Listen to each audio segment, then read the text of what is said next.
first question is, what is the most important aspects for MSB in regards to design and manufacturing?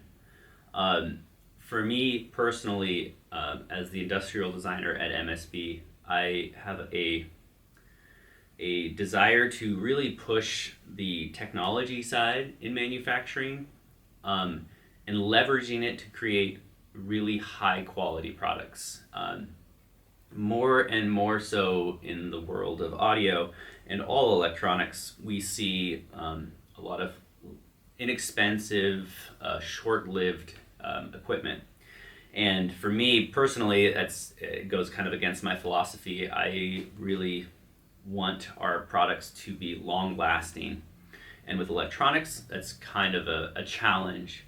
So with our designs, a lot of what we do is modular in nature to allow for repairability, and also upgrades around certain aspects of products instead of having a change that basically makes you throw away a product or start fresh. So we really push for modular, step-by-step design that gets us from one spot to the next without a lot of waste.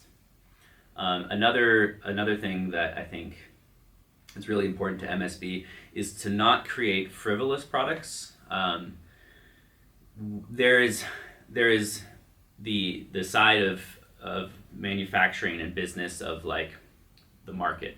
The market says we'll buy this product, but if we see that as like a market opportunity that doesn't serve a need, we're not going to make it just because the market will buy it. We really want to make products that stand out and are unique and offer the value that we can provide. So right now we don't have like a very low level entry product. And if we did make one, I'm sure it would sell. But there are a lot of other companies that are very good at that side of the sector for entry level products, and they're very good products. So we're not going to just add to the noise of that area in the industry. So instead we're going to focus on what we specialize in, which is the high-end DAC manufacturing, and leverage our technology and our resources and the long history of our designs to create really outstanding products. Yeah, so to add on to what Daniel was saying is, we learned years ago the thing that makes a DAC specifically go obsolete. It's not the clock, it's not the DAC conversion, it's not the user interface, it's the audio interface. So it's the USB connection, it's the network connection. So you can take one of our very old DACs, like our analog DAC, which was his first project out of university 15 years ago, and you can plug in a render network module giving an analog DAC that's 15 years old, MQA decoding capabilities, and Rune-ready certified endpoint. Normally, you would have to replace the whole DAC for a new one to get those features. But with the modular design, you unplug the old module, you plug in the new one, and you now have all the latest features. You don't need to replace the DAC. Because yes, we love seeing our product used for 15 or 20 or 30 years. We will always try to repair a product no matter the age, even if it's 20 years old. If we can repair it, we will. But the other thing we do in all of our products, especially in the Sentinel and our amplifiers, is when it comes to part selection. If you get higher temperature rated parts and longer life rated parts, the performance is equal in the near term, but in the long term, they're much, much more reliable. You don't need to recap our amps for 7 years or more in the worst condition. You never need to recap our DACs. You can use them for 15 years and the caps will still hold their value. And then the other design approach we do, and this is part of the modularity, but it's also part of just our design ethos, is reliability first, second, and third. Obviously we're always pursuing the ultimate quality. That I guess is technically the first priority. But when it comes to reliability, we find we've been doing this a long time. Even though we're younger, we've been doing this basically our whole lives. The things that fail tend to be like handwork. So you'll see a lot of our boards, we have board-to-board connectors. They're very high quality, high performance connectors. They're not cheap, but they're reliable. So there's no variability from unit to unit because the wires run in a different spot or somebody didn't solder the joint as well. It's all consistent, it's all inspected, it's all measured, and it allows for ease of taking it apart and reassembling it, but more importantly, it is much more reliable and much higher performance because you can control the impedances and everything exactly because there's no variation. Yeah, and as you've seen with our factory tour, it's one of the reasons we bring in so much high-tech manufacturing, specifically around the circuit board manufacturing. We would send circuit boards out to be made, and no matter how much communication we had with the board shop, we could not communicate enough how important the quality of the soldering was or how important the reliability was. Because they work in big industries where it's all about saving costs, we could not convince them to spend the time and the energy to give us the best possible work. So we bought all the equipment in-house, and now we can set the quality from the start to finish, and that is going to add to the longevity of the product and overall performance. Yeah, reliability off the machine. Working boards, we are greater than 99%. For a lot of board shops, they were like, oh, you got 85%, that's great. And we're like, 85% is not acceptable. It needs to be 99% or 100. And the reason why we're not 100, it's probably due to just sheer numbers. When you're placing a couple 100,000 components, there's going to be failures of components. So, that's out of our control, obviously. But more importantly, as Dana was talking about the soldering, since we control the soldering and the reflow processes, we don't get the drift in the analog components you would get when you use an outside shop, because an outside shop runs your boards through the same reflow profile no matter what. So the boards get way overheated, the analog components and resistor values, they all drift out of spec, and you hope they drift back. But with our process, we can control every aspect.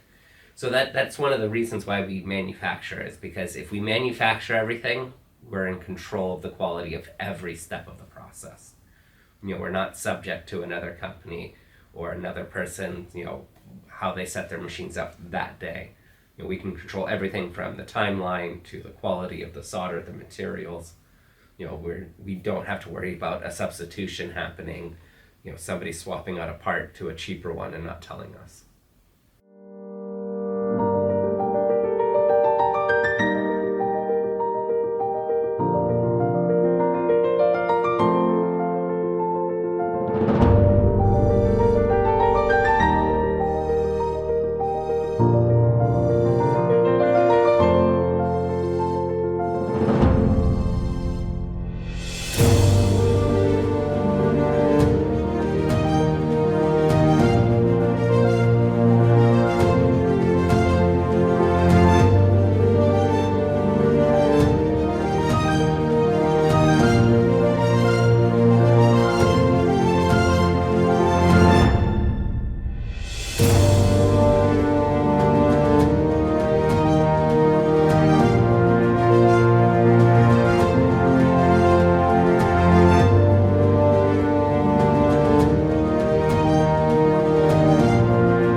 All right, so now we're going to go into the machine shop.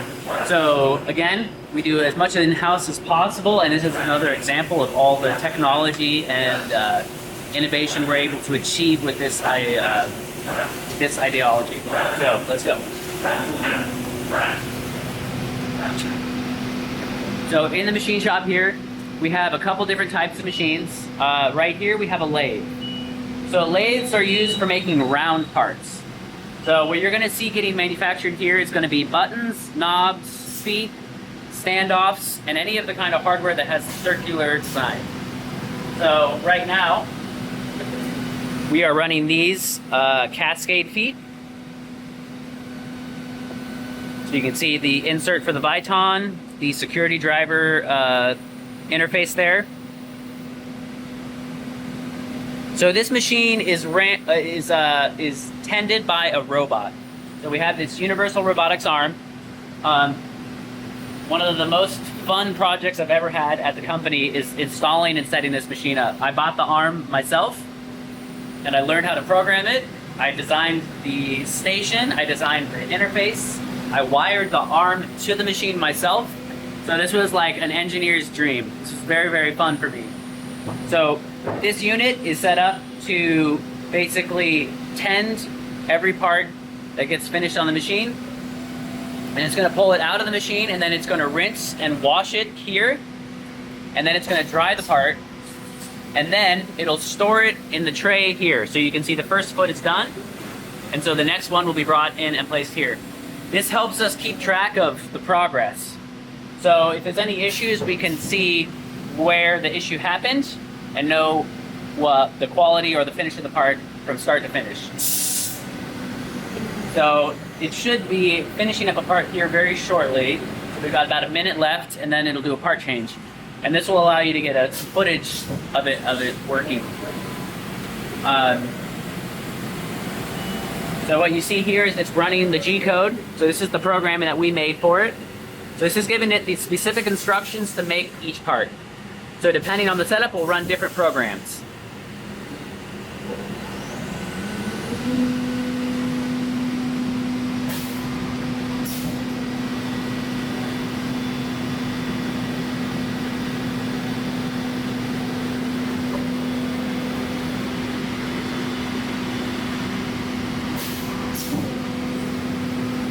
You'll see that Haas logo. Haas is manufactured right here in California, so these machines are local. All right, so now it's done. It's going to start pulling the part out. So you can go ahead and get some footage of it. So you can see it removing the foot from the sub spindle. So it's gripping it now. It pulls that foot out. And now the machine's going to start again, and this will keep working. If you get nice and close, you can see in here. So it's going down through a water rinse.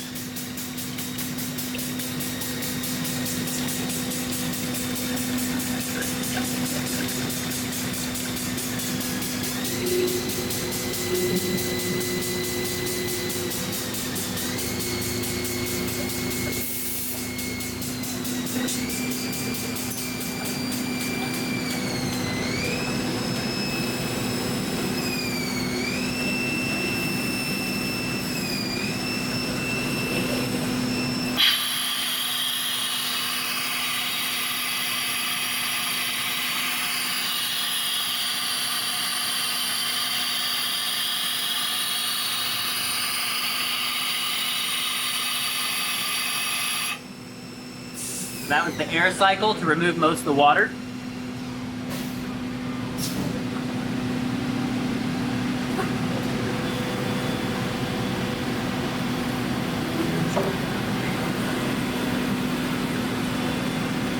Just like that. It's then going to go and prepare itself for the next part.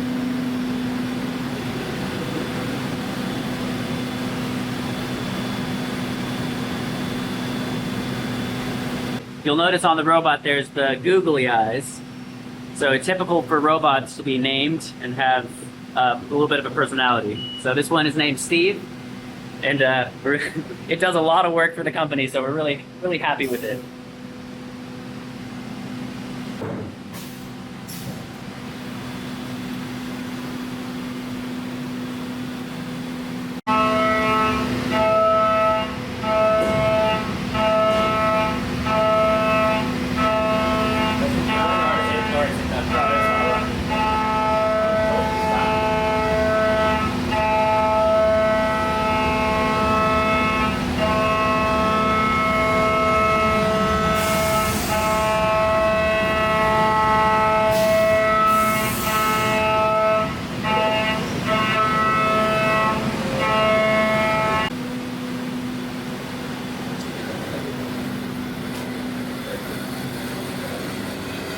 So the lathe is running bars like this. So this is a 303 stainless rod.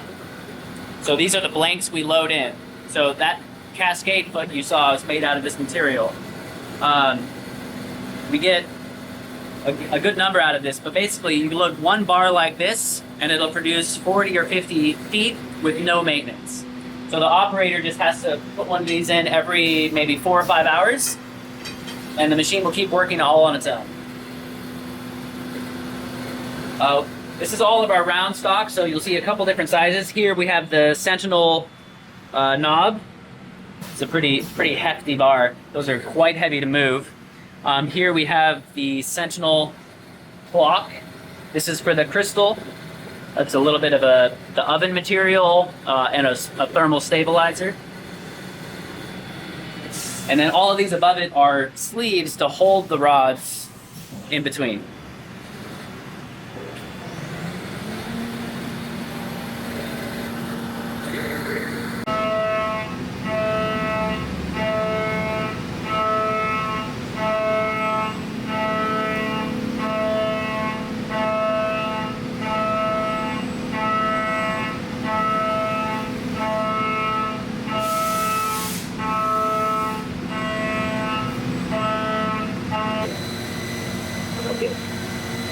All right, so we're a small space. We don't have a lot of real estate, so we really have to be very efficient. And one of the things we do is try to bring work through the shop as quickly as possible.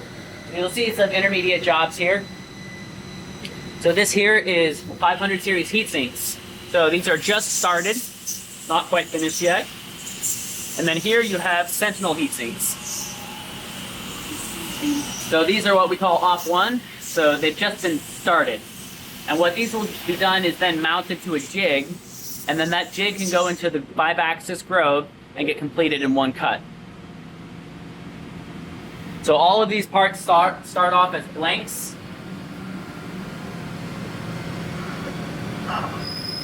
So here we have a Sentinel faceplate. You can see it's just a sawn piece of plate. So it's going to go from here and go into one of the CNC machines to get started.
One of the things you'll notice with our robotics and our automation is, and what we kind of talked about in production, is the idea of lean manufacturing.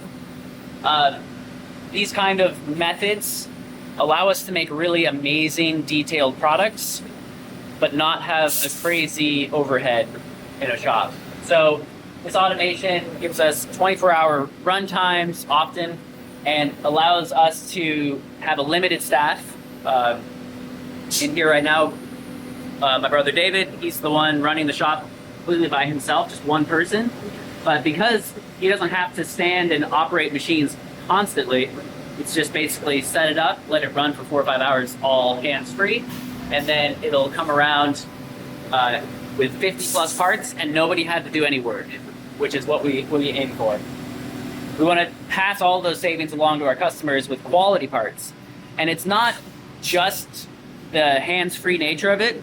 This robot does a better job than a person does, because it pulls the part out consistently, it washes it consistently, it doesn't drop the part, the handling is better, and it keeps everything very consistent. Hand work is not what you want. We don't want people sanding parts. We don't want having to do hand work. I know often it sounds like it's higher quality, but in a production environment, hand work is where you get the most variability and issues in quality.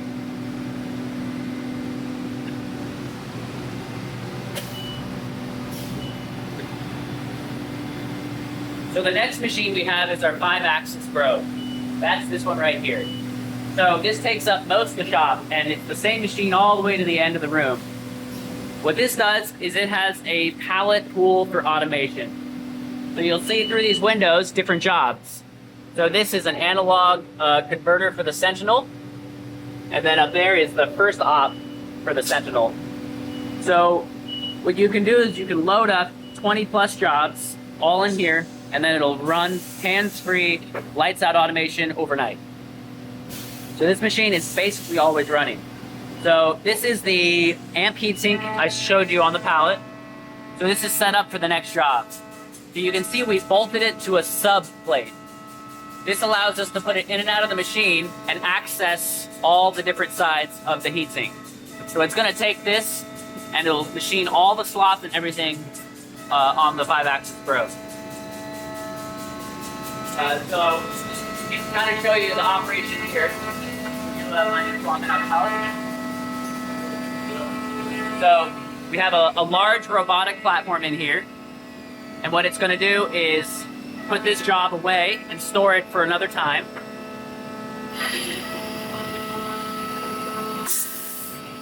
So now this is locked to the subplate, and this is all referenced and probed in the machine so it knows what it's going to be done.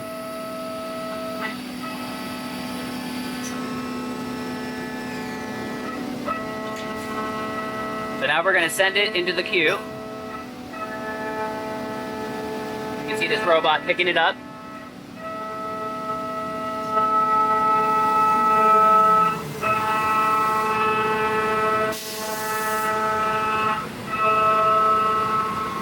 All right, and then we'll bring another job out.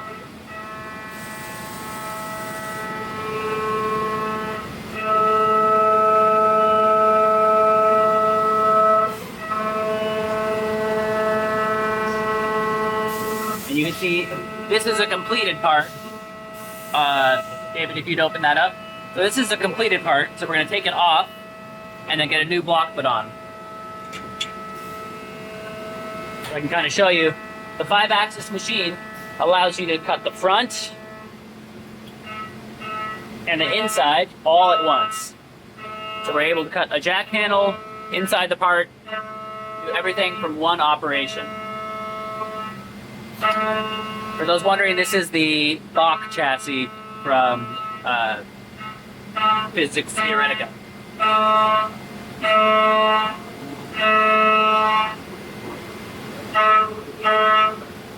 So next I'll show you where we actually cut the parts.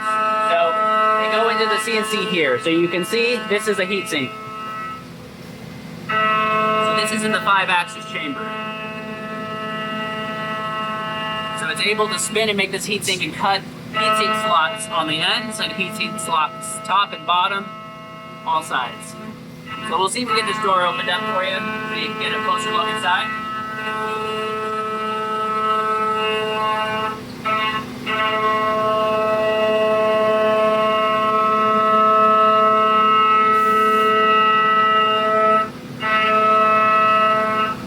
But we'll try to get it open so that you can get a better view.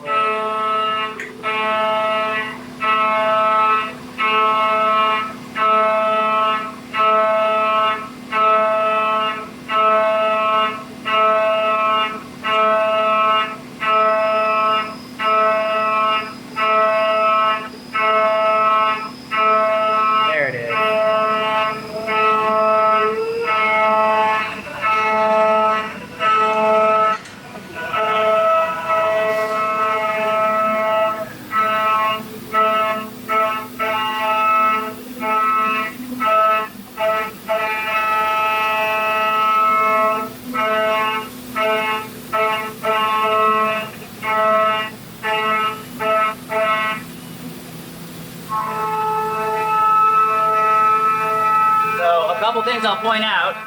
Just back here. So what you're seeing here is the Sentinel heatsink, and the tooling comes out of this tunnel here. So the spindle comes out, and we'll cut the part here, but this table allows it to spin in any orientation. Over here, you'll see this here. This is an advanced laser that can measure and inspect tooling. So this is a really cool version that can actually profile the tool and look for any defects in the flutes. And then you'll see the coolant going down to the bottom here. So this coolant is to help wash away all the chips into the bottom. And then a conveyor will then pull the chips out and go filter the coolant and then bring the fresh coolant back around. So a machine like this is quite expensive, but the automation part of it is very valuable, especially for time and space. To do this all manually, you'd have to have a lot of people putting parts in and out. But that means you have to have people here all the time. So for us, we prefer to have our employees here only during the day. So they set it up during the day and it runs all night. And that way you don't have to work in the middle of the night, because I think that's not very fun. So this automation gives a lot of flexibility. And then also, it does a lot of work in a very small space. I know it's a very big machine, but it's a lot smaller than having 4 of these that you have to manually load. Because we have 20 jobs on one machine. So it's like 20 machines worth of different setups, which is very, very cool. Alright, so I'll show you the rest of this machine. So coming around the backside here, you're going to run that. So coming around the backside here, we have the chip management. So what this here is doing is it's filtering the coolant. So you can kind of see here, oh, it's barely showing. So this is called a paper band filter. And it's basically a filter that unrolls as the coolant flows through it, and it separates all of these microchips. You see these little shavings. It pulls them out of the coolant to keep the coolant really clean. So automation always needs systems to be very robust long term. So if these chips weren't cleared out, they would build up and cause problems. And then here is our chip removal. So when you first arrived today, the bin was full. We moved that bin out, and we've already filled another half a bin. So this gets a lot of material through here. You can kind of see. So there's some larger rough chips with some finer ones. So all of these chips will be recycled. So we send this off to recycle, and it all gets used again. What's pretty cool about these is almost all aluminum in production is recycled and will be recycled. It's a very efficient product material to be used. So we always make sure we sort and clean all of it very clean and pure for the recycler so that it can be used entirely. But it's a lot more energy efficient to recycle than to make new aluminum.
in production, I showed you the titanium finish. This is what it is. It's similar to this. So this is titanium nitride, and it's used on our end mills for durability. So you can see in here our tooling that we use. We have QR codes for reordering everything. It's all very organized. There's no discrepancies on what we need. So there is the titanium nitride finished new.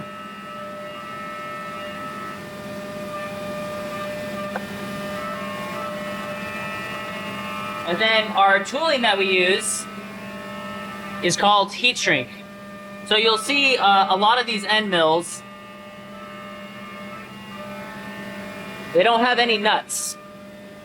So a traditional tooling is called a collet. So you have a nut and a collet. But there's a tolerance stack up from this technology. So instead we use what we call heat shrink. And basically we insert it in this machine here,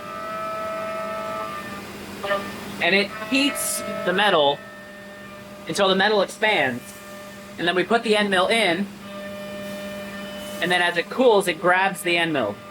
So there's no tolerance stack up of the nut and the collet, and it allows us to have very efficient access to different areas of the tooling.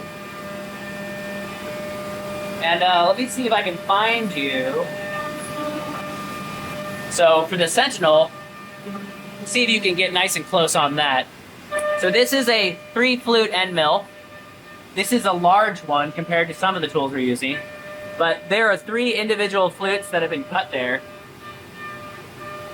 Yeah, it's going to be hard to see. But we started using very fine tooling in our end mills. Let's see if I can find one of those.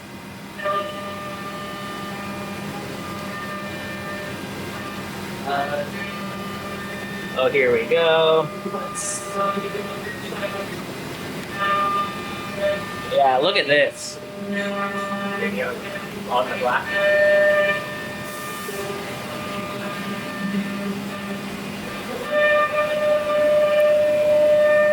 So this end mill here is 3 individual flutes, and it's hard to see on camera, but even to the naked eye, you can't see the flutes. They're so small.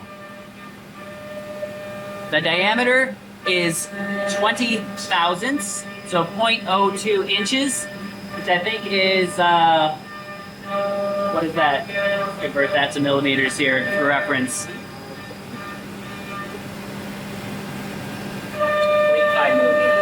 0.5 millimeters in diameter. And we're using that tool in these machines to actually carve and shape materials. And you can barely even see it. It's very, very cool. But we're manufacturing nerds. We love this kind of stuff. We spend a lot of time researching tooling and technologies to make better products.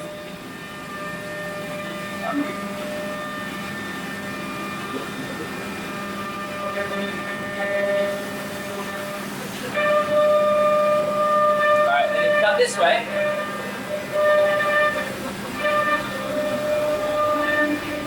So you'll see here, this is our tool catalog. So this is all the tools that are in the machine running the parts. So if you're needing a drill, it'll pull up a drill, an end mill, etc. So this allows us to have really cool in-house designs where we can choose the tooling ourselves instead of giving it to a job shop.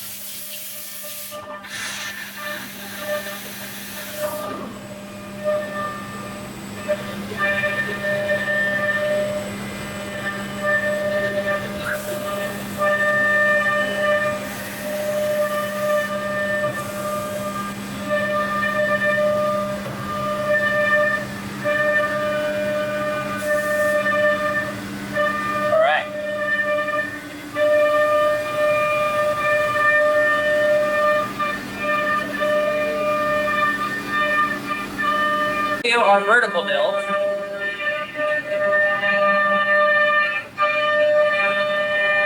So So these are the machines we started with. They're called vertical mills because the spindle head is vertical, unlike our Grove, which has a horizontal. So you can see it running the clock right now.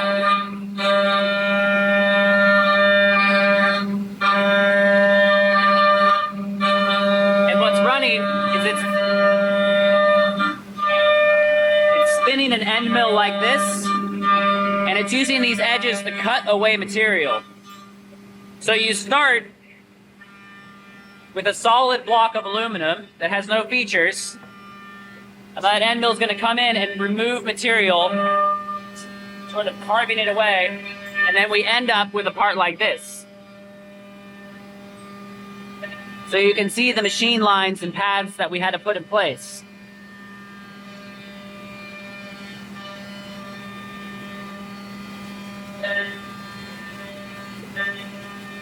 So all of that has to get programmed.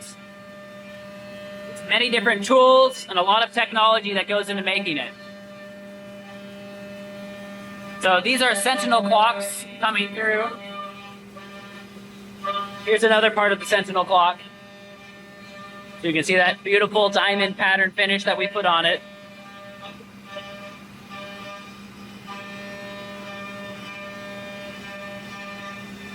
But this started like a solid block.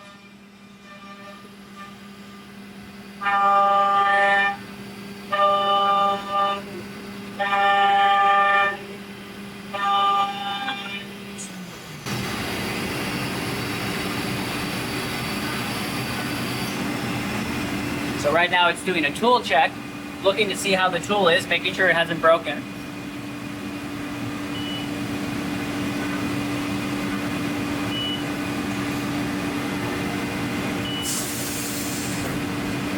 Changing to a new tool now. So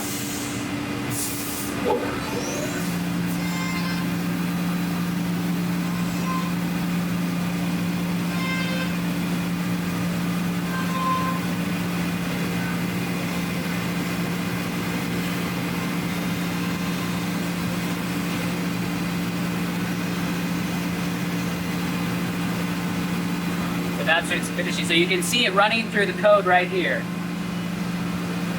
So you can see it process thousands of lines of code. So right now we're on line 3,500, and it'll maybe, like some of our programs will be hundreds of thousands of lines of code. You can see the tool that's running, some of the different parameters, cycle times.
So this here is the Sentinel clock. This is the base cover.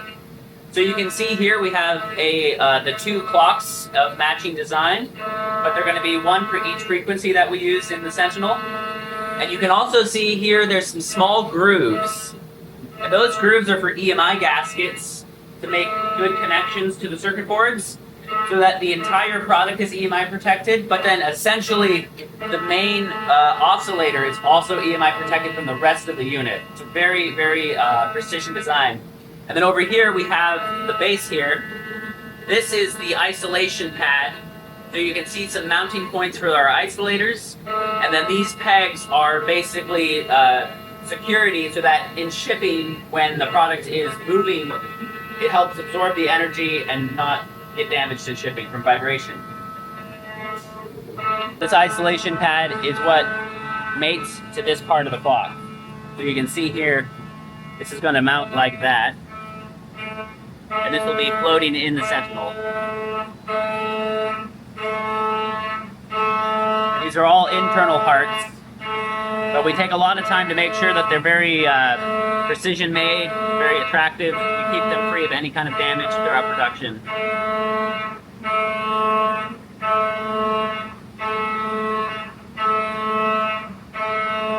And then our other machine, running Sentinel covers. So this is what is doing the first op. So we have the raw material here on the right-hand side. So that's getting loaded in. It's getting cut, and then off-one parts are going to be placed here. So these are now prepared to go into the 5-axis machine. So these are the internal cuts. We run the internal cuts on the vertical machines, and then we run the external cuts on the Grove because the finish is even better. And we want all those beautiful curves and contours machined into it.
So here's some finished parts that just came off the machine.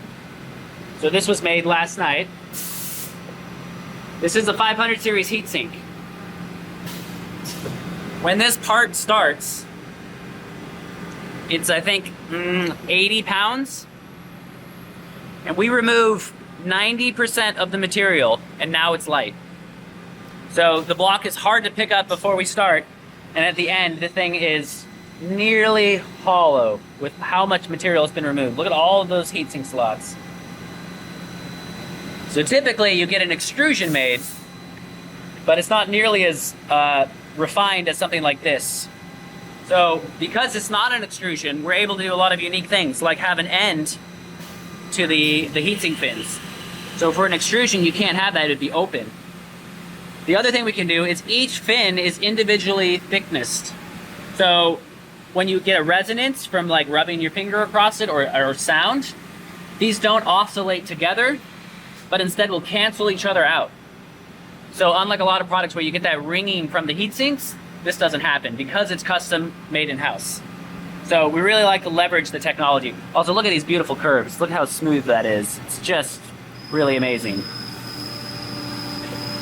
As a manufacturing guy, I love this stuff, and it's really cool to see what we've been able to come up with. So I'll show you a little bit more in the shop here.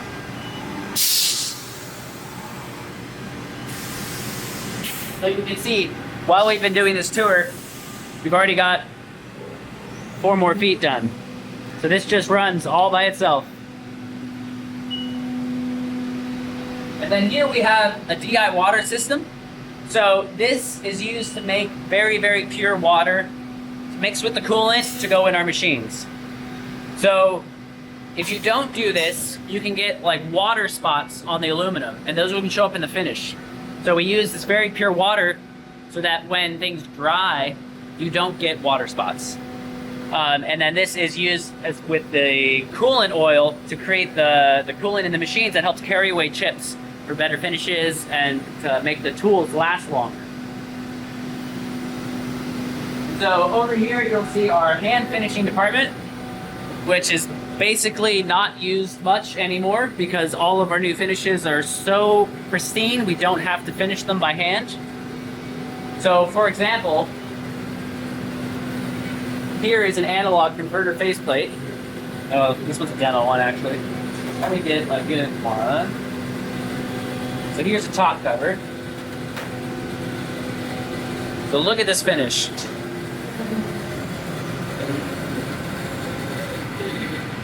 All those little facets. So after bead blasting, you won't see any machine lines.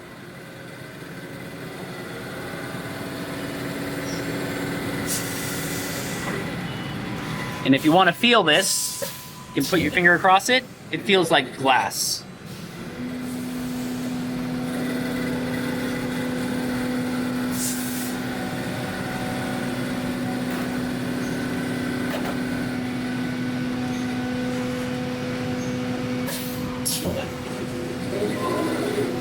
So the analog converter faceplate, similar, very, very smooth.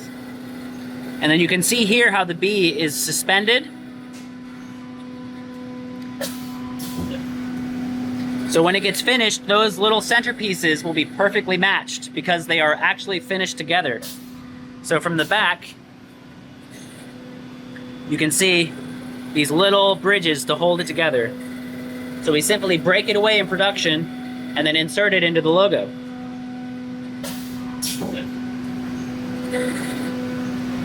And you'll see without the insert, the Sentinel badge here, it's very thin, very fine machining.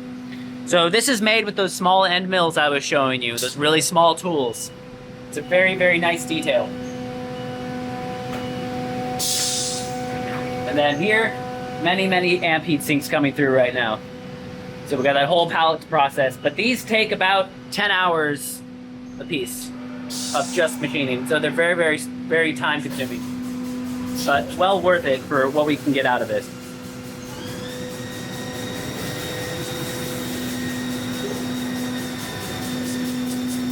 All right, so that is the machine shop.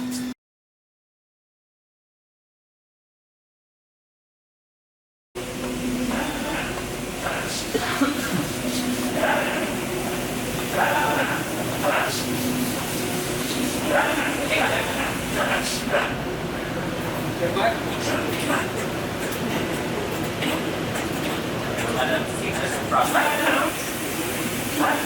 this board builds very fast. It's only a minute and a half. So I'll start you over here with this machine first. This is the stencil printer. So what a stencil printer, or what it does is it takes a circuit board, and this is the boards as it comes to us. These are made locally here in the Bay Area. So they're USA made boards, made just an hour from our location. You feed the board in, and what it does is it comes over here underneath this mask. So you can see there's the same pattern here as there is on the board for the gold pads. And it presses the board up underneath there, and if you get it just right, you'll see that everything lines up. But that's a little tricky to do. There we go. So as you can see, if you get it just right, it goes through. And then it takes this metal blade here and it drags this is called solder paste. It drags it across and fills all the apertures, or all the holes, with that paste and applies it to the board. There's one very unique thing about this machine is in here, in the back, can't really see it in that arm, there is a LiDAR scanner. When the board comes in, it scans the board and creates a 3D image of the board before printing. Then it prints it, and it scans to the board again and measures the volume of every solder joint to make sure there's enough paste. If there isn't enough paste, then it flags it and it lets us review it. If it's good, it comes out. Most errors in electronics can be traced back to this process. So that's why we got this machine. This is the only machine we could find that did full 3D inspection of every solder joint for every pin. Other machines would do, a small section, but this does the entire thing. Every pad, every joint is fully inspected with a 3D scanner. So I'll go ahead and have Tim insert a board, and you can watch it move after he mixes the paste. Periodically, you have to sit there and just mix the paste.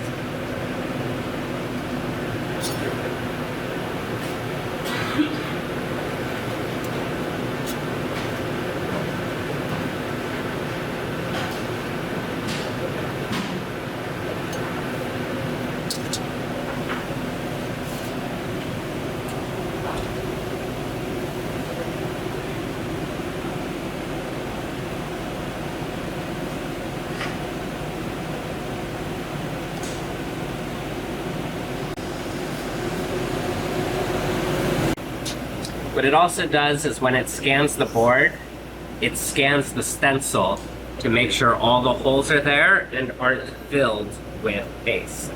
So if there's a plugged hole, it'll tell you before it even prints. It's kind of a slow process, but as you can see, there it is. It's now printing, or squeegeeing the paste on. It's very much like a silk screen operation for t-shirts, just very, very precise.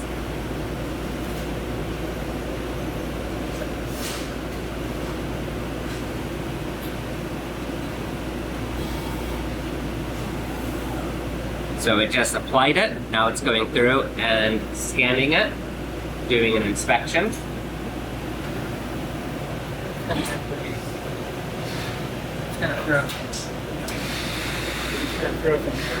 Perfect.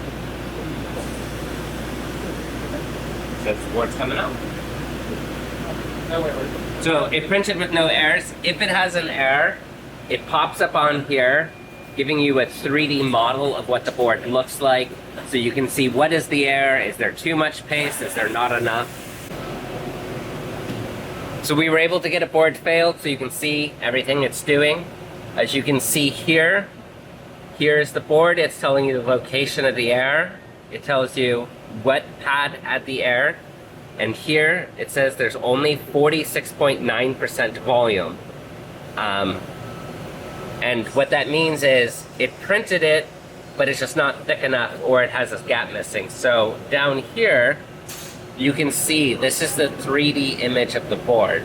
On some boards, you can actually see the traces sticking out of the copper, but everything here is measured in amazingly small, units, the threshold. So he was able to get 16 errors. So we'll just go through, and you can see over here, 54%, 64%, 49%. But as you can see, there's just not quite enough solder. So this board will be rejected, cleaned, and sent through the operation again. He had to, mess up the solder to get it to misprint, so you can see what an error looks like. So, it's looking for more solder than what is there.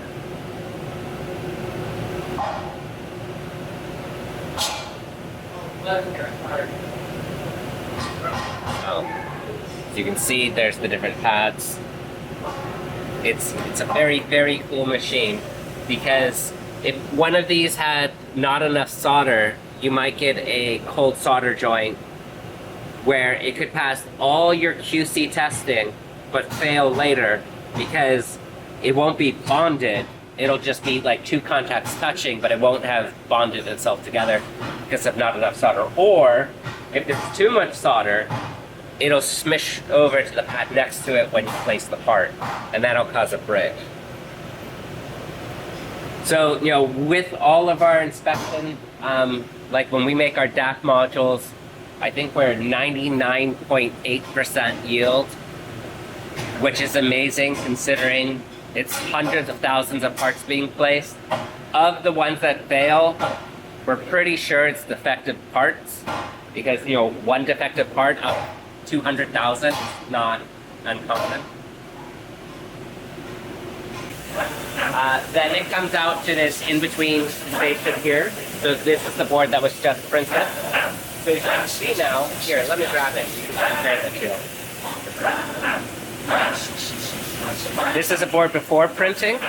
This is after printing. So if you notice, there's this silver paste on all the solder joints now.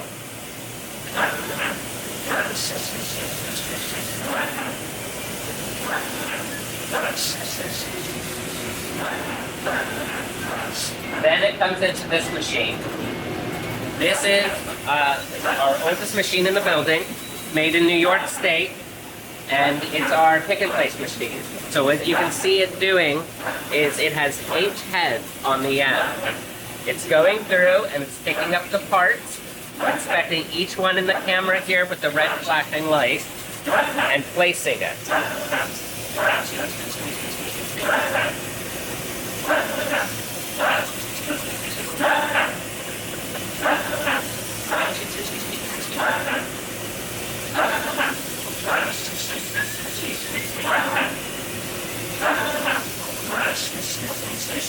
We're almost finished.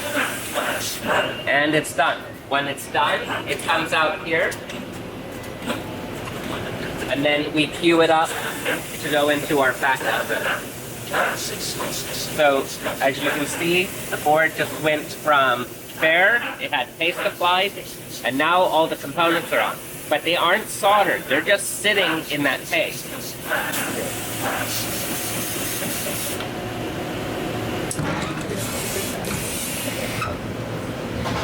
So as you can see in here, we actually have a couple jobs loaded. On this head, if you see, there's 8 nozzles, 8 tips. Each one of those tips has a little vacuum. What it does is it'll come over to one of these feeders, and it'll go through and pick up the part from this. So in this, each one of these holes is a component.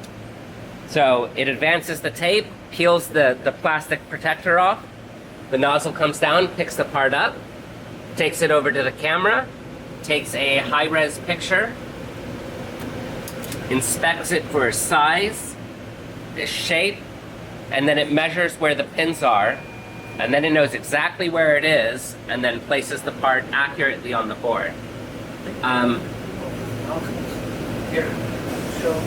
Yeah, so you can see what some of the different nozzles look like in here. So this is for big parts. It's a lot easier to see than the little ones. This actually has a compliant head, so the tip is actually rubber. So it goes down and it gets a good suction on the component. and then places it. As you can see here, there's a whole section of nozzles. Each one of those, sometimes, we'll have, 8 of the same type for like the high volume parts, like these resistors. But some of the parts take special nozzles, like these large ones here would use that nozzle. These here take a different type of nozzle. So we have all different types of nozzles. This is actually a list of nozzles in the machine, and they're all used for something else. This machine is capable of placing parts that are, it's called 02, 001, or 0201. We do 0603, so that's a 30 thousandths by 60 thousandths part, which is tiny. It can place parts many times smaller than it.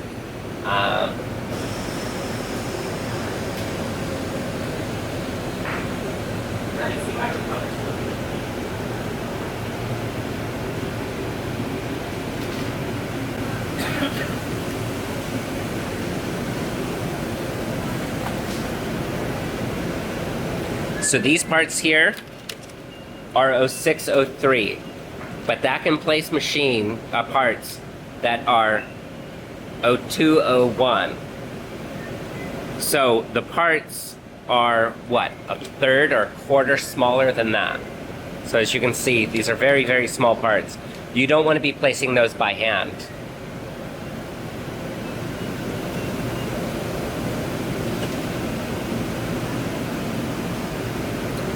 So that's it for this department. We'll get this running again. This machine will not move with the door open because this head here is incredibly heavy and moves really fast. If you notice, it doesn't actually have gears. These are part of the motor mechanism. And on each side, it has these Renishaw glass linear scales to know its position. This thing is insane. It's so fast and so accurate. And so consistent.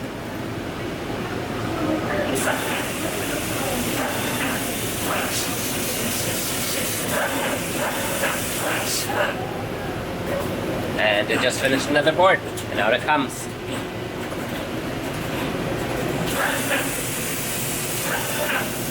So this board, this machine is very fast at producing them.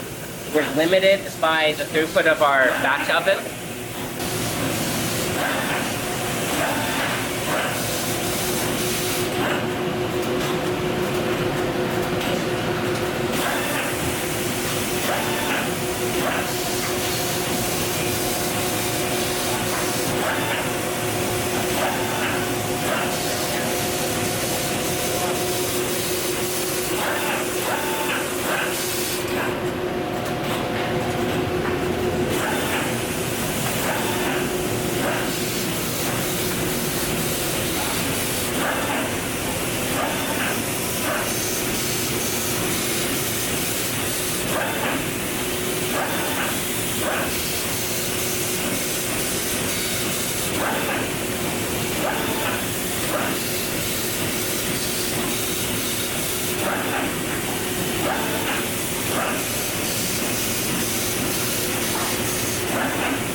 So the next step is to go to our reflow oven, which is running right now.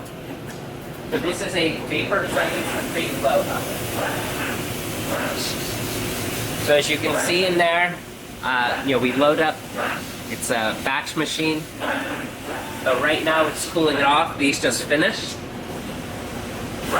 The thing that's unique about this oven is normally you use hot air to heat up your boards and to melt the solder face to become a single piece of metal. The issue with that is little tiny parts and big parts on the board don't heat up at the same rate. But with this machine, what it does is it has a pool of something called Galden in the bottom. It creates vapor. The vapor is heavier than air. So in the bottom there's a tank of Galden and vapor. As it lowers the board into the steam, the small parts get less steam that condenses on it. So your big parts and little parts all heat up at the same rate because the little parts take less heat.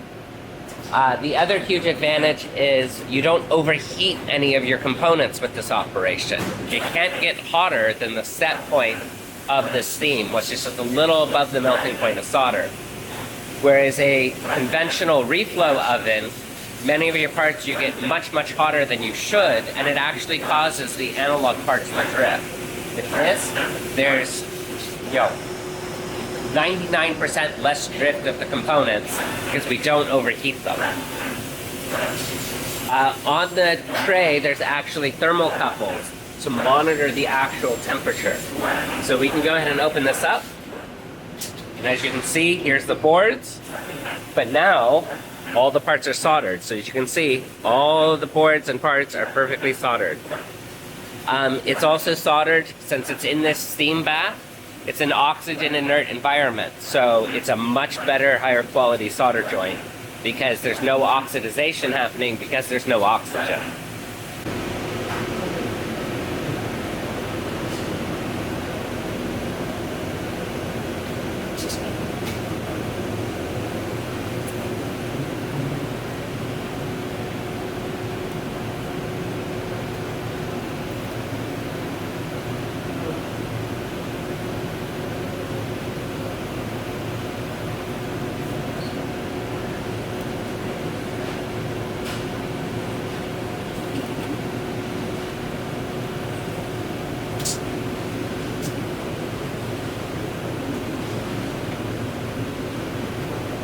It's kind of hard to see, but what it's going to do now, it's going to open up the bottom chamber, and this whole board and rack will lower down into the vapor. So the door is opening. Here, maybe I can shine some light. Let's see if this works. Yeah. So you can see that the galvan in the bottom. See how it's boiling?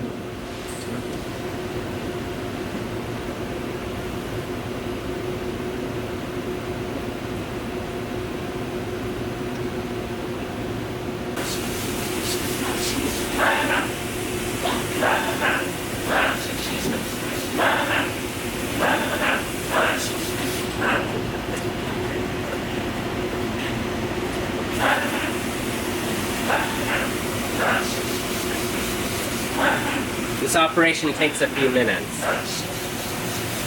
But you can see over here, this is a curvature. This monitors the board temperature, and it shows you the heating profile. Typically takes about what, Tim, 7 minutes? About 10 minutes from start to finish.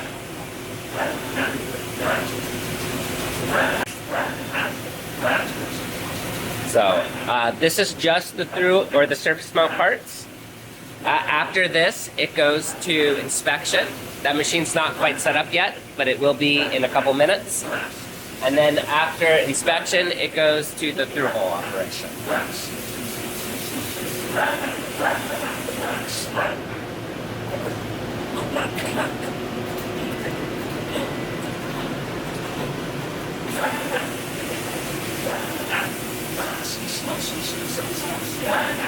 So this program hasn't been finished yet, so that's what I'm going to do right now. I'm going to finish the inspection program.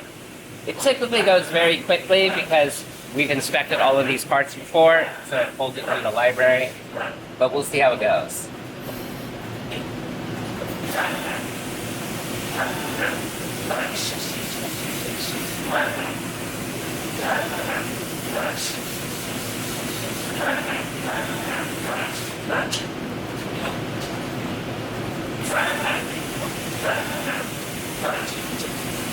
The first thing I have to do is train the fiducials.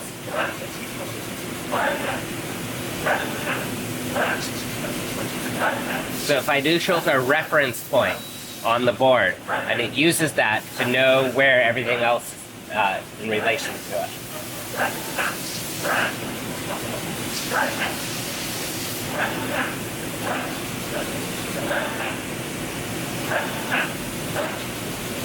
And now it's going to go through and train the first inspection.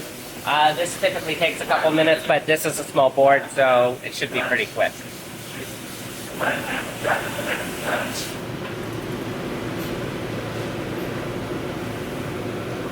Unfortunately, there's not a lot to see on the inside. It has to be in a dark environment.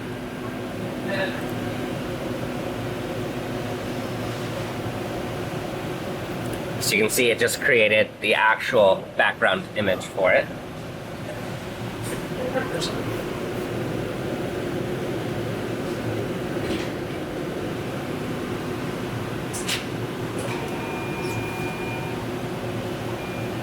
And it's still processing.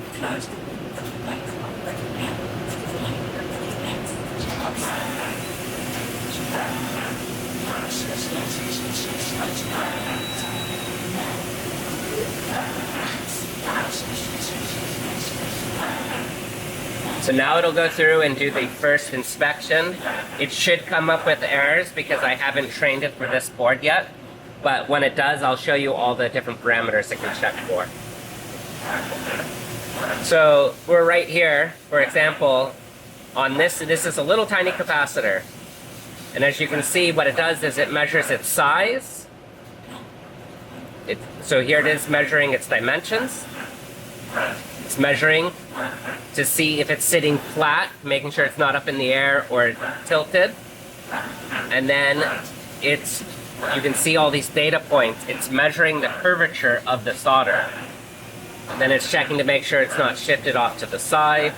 And then same thing on this side. So as you can see, it measures the curvature of each solder. Assuming everything is good, it'll say passed.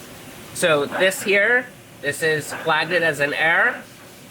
As you can see, sometimes the image overlay just is misaligned. That's not the issue. The issue is it's looking for an L233. Well, they changed the printing on the parts to K33. This is the correct part. It just says something else. So all I have to do is say K33, update it, line the text box up, and go through and reteach the OCR. So it actually reads all the different letters, and you'll see in a second. So it has image recognition. So it doesn't just look to see, is it close to the same part number? It'll actually read the different letters and highlight and let you pick the best picture. So as you can see, I'm a little misaligned still, not an issue. All I do is this, and it should be good to go. So as you can see, it sees the K33, K33. So it's happy with these. I'm just going to tweak it a little more, just to keep it as happy as possible.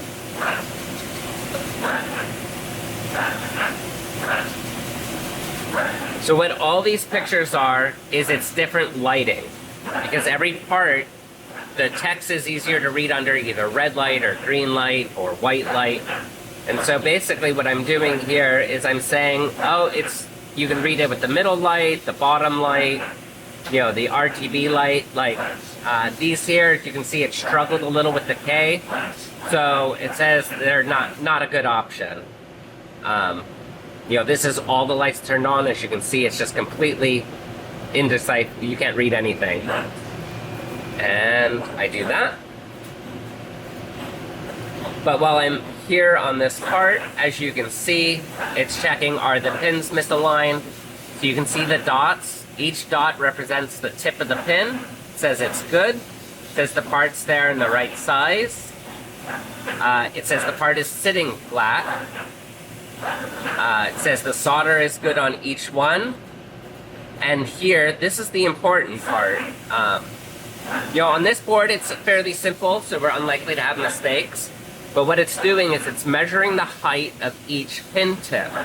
So you can see in the graph here, there's 1 pin, 2 pins, and 3 pins. What you look for is sometimes from the chip manufacturer, there will be a pin bent up in the air. And so what will happen is you'll see a graph, and then this one will be super tall. What that means is the pin's bent in the air. It's an error, so we have to flag it and fix it. On this part, there's only 3 leads. It's fairly simple. So, here's another one. This part passed. As you can see, it was looking for the number. There's the number. Same with this. And here's a little more complex part. This has no leads, but as you can see, it checks the part number to make sure it's the correct part, make sure it's the correct size. As you can see, it's checking for coplanarity. So the difference in height is tiny. It's insignificant. And then it goes through and it checks each pad for solder. And then it also checks for bridging. So what bridging is when solder connects the two pins together. So it's measuring each pad for solder and making sure that there's nothing between them. So as you can see, there's nothing detected. It's good to go. So this board is inspected. All the parts are there. They're all flat. They're all the correct part numbers. And then it comes out here. So what I'll do is we'll do it again.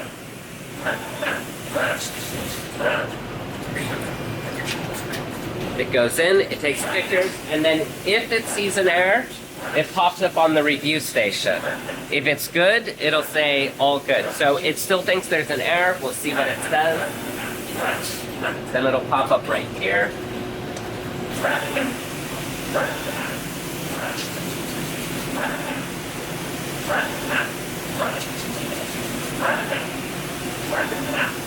So right here, it said it struggled to look at the LED.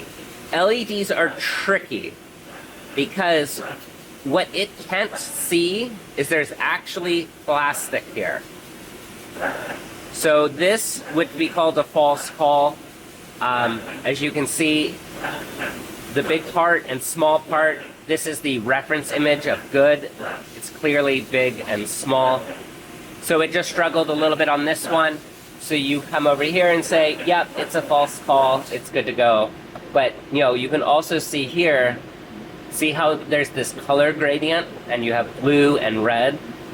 It has RGB lighting, but each light is at a different angle. Red is straight down, then it's green, then it's blue. What that allows you to do is you can actually see the curvature of the solder here by looking at the light pattern. So, this is just white light. This is the RGB light. But you can see with the RGB light, you can actually see the curvature. How that's useful is if the solder did not bond to the part, you would not see a curve here, you would see a circle. Because it shows you basically the curve or the dome. If it's just a perfect dome, you would see a red dot in the middle, then a green dot, then a blue dot. If it's a curve here, as you can see it's red, green, blue, and the curves go away from the center point. So that means the solder joint is perfect. So this one is good. And we say passed, and it's ready for the next board. They're not installed yet. Tim's going to install it. Each board gets a QR code with a unique serial number. This machine scans the serial number, and it's all logged on a server. So we have a high-res picture of every board that we have shipped since getting this machine. In the event there's ever an issue, we can always pull it up and look at the actual board at time of assembly.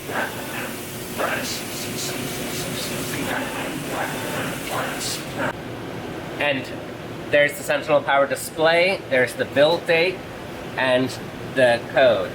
So right now, this is board number 4, QR code number 4. It says it's all good, and it kicks it out.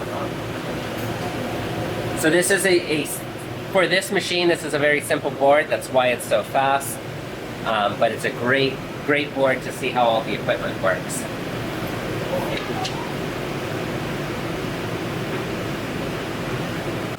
So this is our board washer. It basically looks like a commercial dishwasher. All the boards in here get washed. The reason why we wash our boards, even though the process is no clean, is it just extends the life of it. So even though no clean flux is supposed to not, it's not supposed to need to be washed, it's still kind of active, and by washing it, it removes the activity, which just extends the life of your electronics. So this goes through, it cleans it, Over here is a closed loop DI system. So this cleans the water, so this washes it with a wash solution and then rinses it up to 8 times with super, super clean water and then dries it. So, this is just something we do that's technically not necessary, but we do it anyways because it extends the life of the product significantly.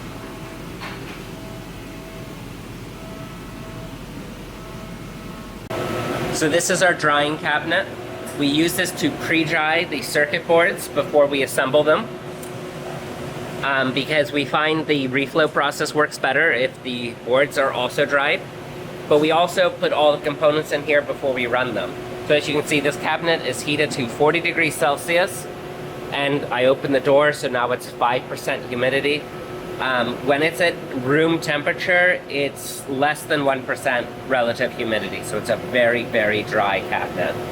So if you ever drop your phone in the water, just stick it in here and it'll dry it out.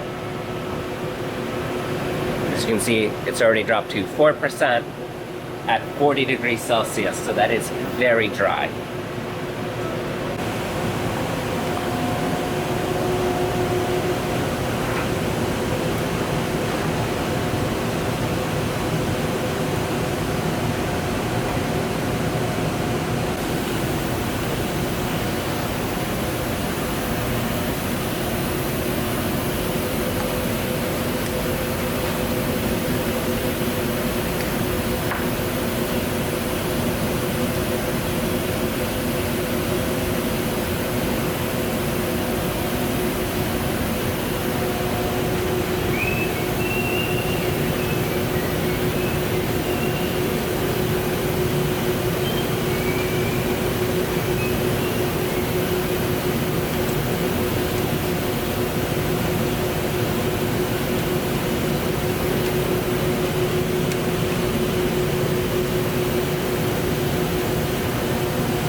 So in here, this is very, very hot. In here, you can see this is a vat of melted solder. It uses a pump that pumps it up through this nozzle here, and I can shut the nozzle off so you can see what it looks like.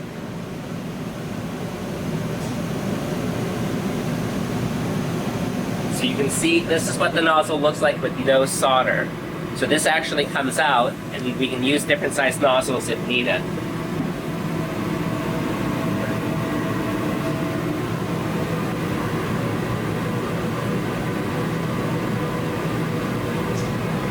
So the unique thing about this machine is normally you would use a machine called a wave solder machine, which would be a big wide wave of solder that you pass the whole board over. This is called a selective solder machine.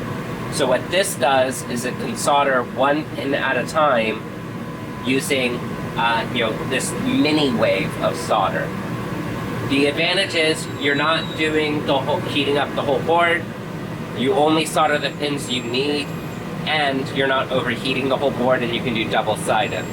So we can stick boards in upside down and solder, bottom-mounted parts, whereas you couldn't do that with a wave solder machine. This has a nitrogen generator behind it, so it feeds in nitrogen. So through this center nozzle here, there's actually a continuous flow of nitrogen. Because if there was no nitrogen, this solder would oxidize in about 1 second, and this tip would not work. Over here, this is the fluxer. So this shoots a tiny little jet of flux up onto the board.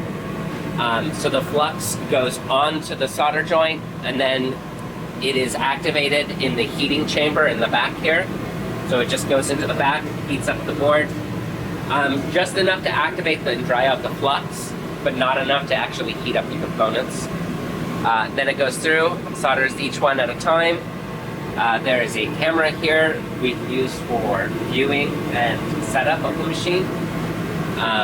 But the nice thing about this versus handwork is it doesn't accidentally forget a pin. It's very consistent. It's very fast. While it's soldering, the user can be loading the next board with parts. So instead of trying to load it and flip the board over and hand solder it, all the parts just sit in there loose, it comes in, and it solders them all. As it needs solder, it uses this spool of solder here. It feeds it in through this hole here and keeps the solder pot at the correct level. The flux is stored in a pressurized chamber in that cavity hole.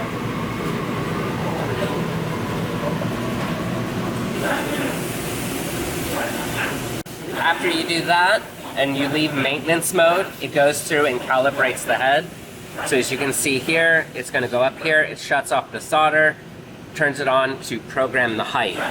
Because it doesn't use a mechanical pump, it has to reteach the solder every once in a while.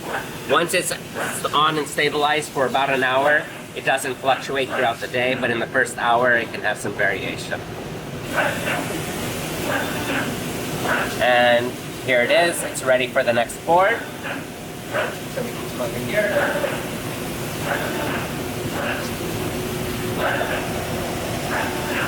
So this is the board. The first operation was most of the through-hole parts. This was done on the surface mount equipment. Then we did these through-hole parts and washed the board.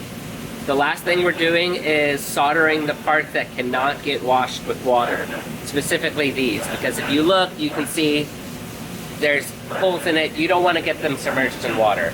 So all it's going to do now is solder these 6 parts plus this transformer. You set it in, you push it in, and you push the big green button. It'll close the door, and then solder it. This operation, let me change the view. It'll take 2 minutes and 40 seconds.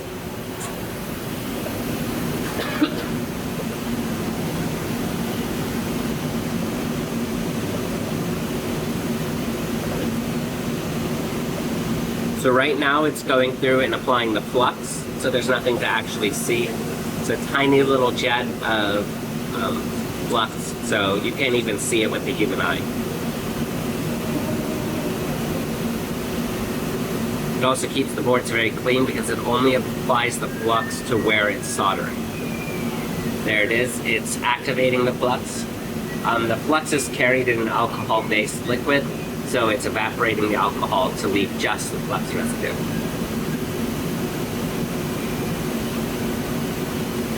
And now it's soldering the joints one at a time, as you can see on the screen.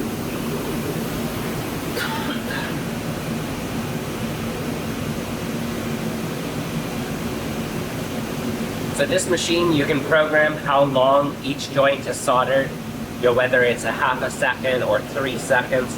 And that's done based off of how big the part is, how much heat it takes.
done.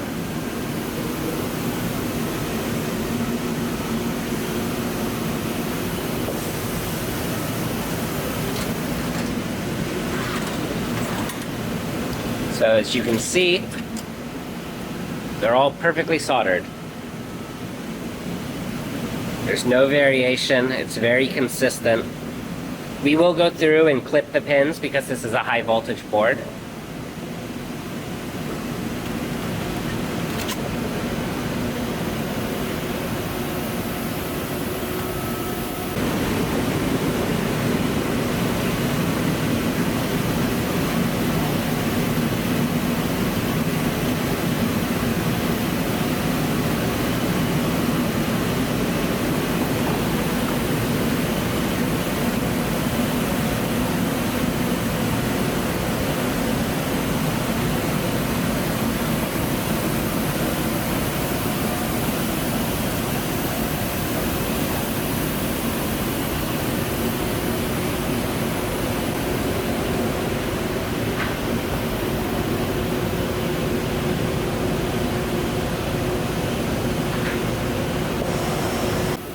And then did you see the laser cutter? Yeah. You can see it's just cutting out, it's making these. These are the masks for our displays. So this is for the Cascade and Sentinel. So each one of these holes represents an LED on the board. This goes on the board to prevent the light from bleeding from pixel to pixel. It just sits here all day long. Laser cutting them out, one little hole at a time.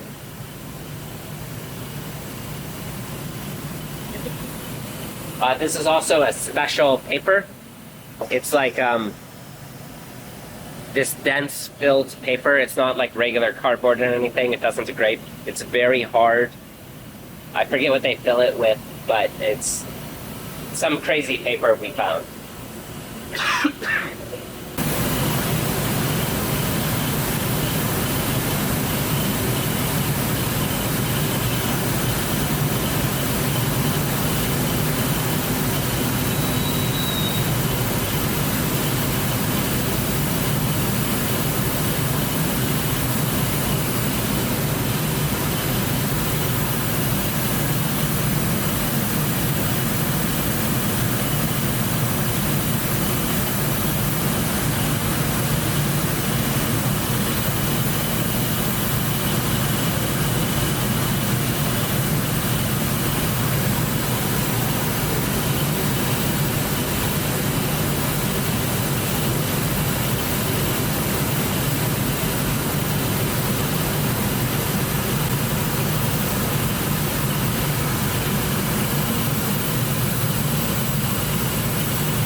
So this is the LED array for our display.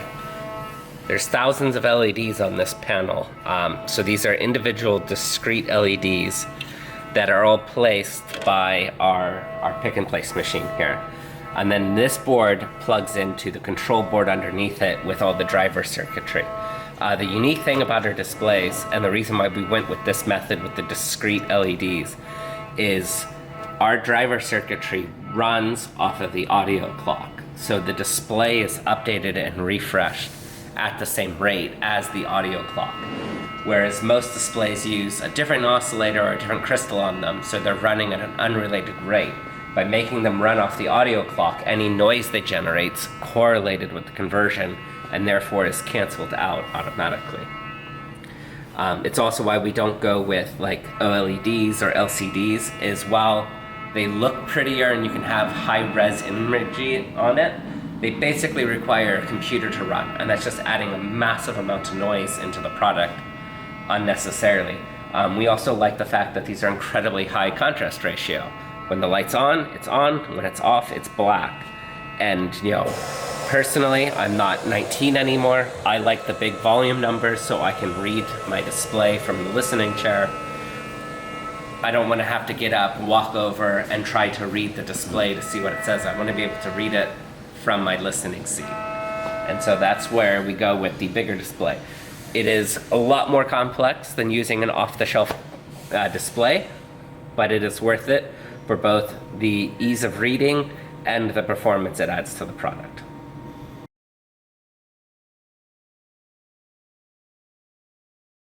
So here's our production room. It's a nice big open environment with the open truss ceilings. This used to be an old Chevy dealership, so it was like a nice show floor, and the front offices used to be the garage where the cars are worked on. So we've done a lot of work at bringing this building up to modern standards with, you know, external installation and modern, you know, solar panels and everything that to help support the production environment. Here we have assembly happening in a couple different areas. We have amplifiers in this first aisle. So you'll see some custom champagne and gold 500 series amplifiers coming together. So this is not an available finish unless a production is ordered. But we're really happy with how it turned out. It's really some really good looking finishes. And then in here we have production projects that get done on these two benches here. And then on the opposite side, this is where we build DACs and power bases. So you can see right now a Cascade DAC is coming together. We build every unit as a system. All the sub-assemblies get built in batches and tested in batches, but the actual orders themselves are built bespoke every time based on the customer's order, finishes, or any other preferences they have. So we can change the displays to match existing colors and stuff like that, but that's why we do it on an individual basis. So you'll also notice we have all of our hardware right back here on the back of the workstation. So as you're working on a product, you're able to quickly pull the required materials. Larger parts are stored up here in these closed bins, keep the dust out. But we want everything to be as lean as possible. As a small company, having lean manufacturing is really important to us. So everywhere we can find ways to reduce the amount of time that gets wasted is a priority.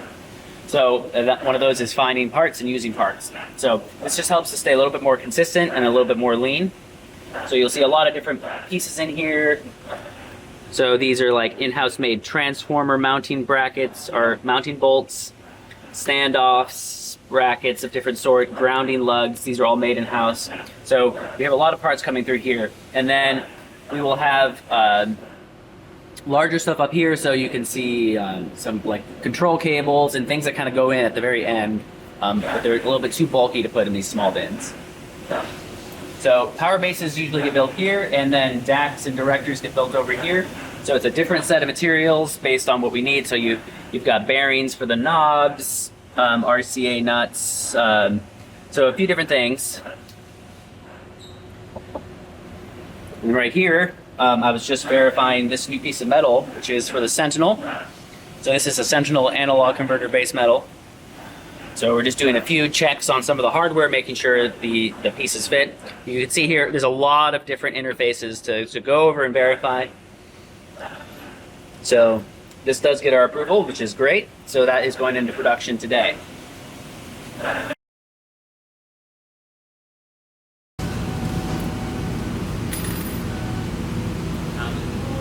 Yeah, we found it. See those cups hanging up in the cup, right up there.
It's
gonna stink though, Johnny.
So right here you can see he's putting together a display, putting the display glass in, diffusion layers, and masking. And this device here allows us to test that and make sure it's good before we continue building the product, so we can look for any discrepancies in the LEDs or in the color of the LEDs as well.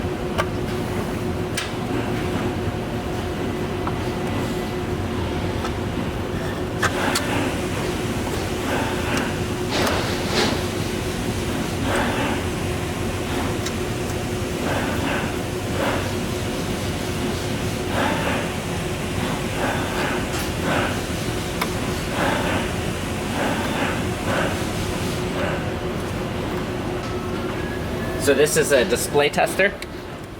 All it's doing is it lights up the display. So that way we can check and make sure all the pixels are evenly lit and uniform.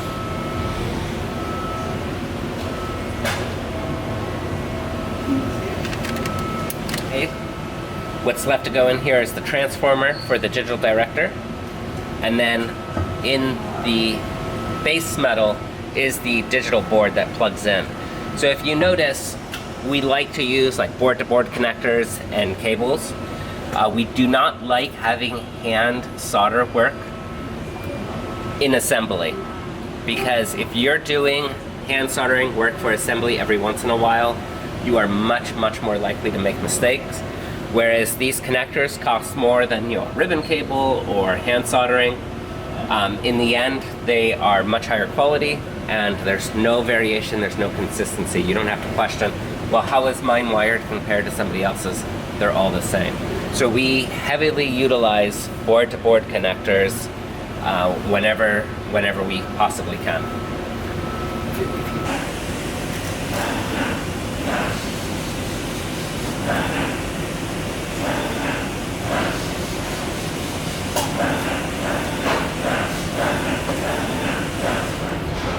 So what he's doing there is putting on some thermal interface material. So we put a very small amount and then spread it out on the heat plates.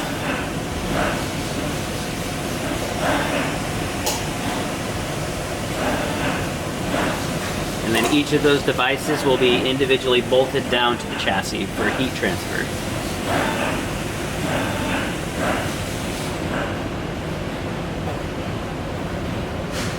And you'll see here we've got some shielding here around the AC components. So this is to help when the product is stacked to reduce any interference between them.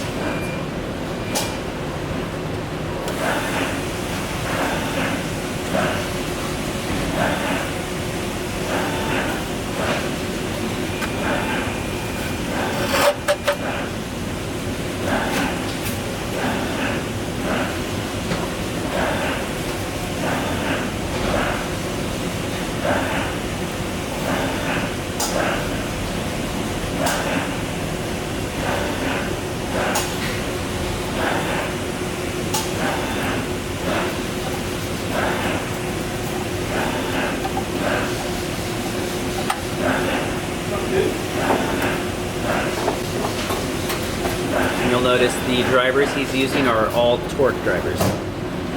Everything is tightened exactly correctly.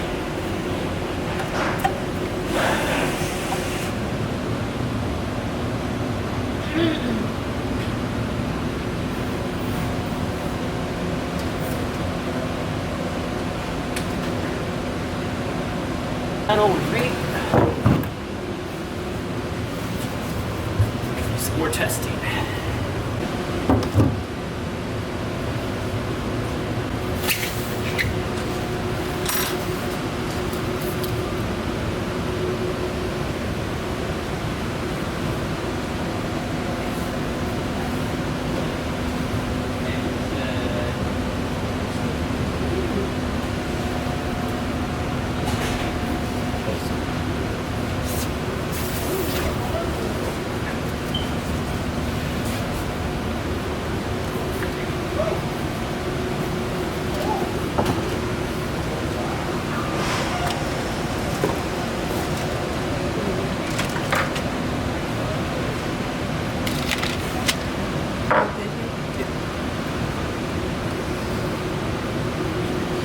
Okay, I'm gonna mix up some potting then.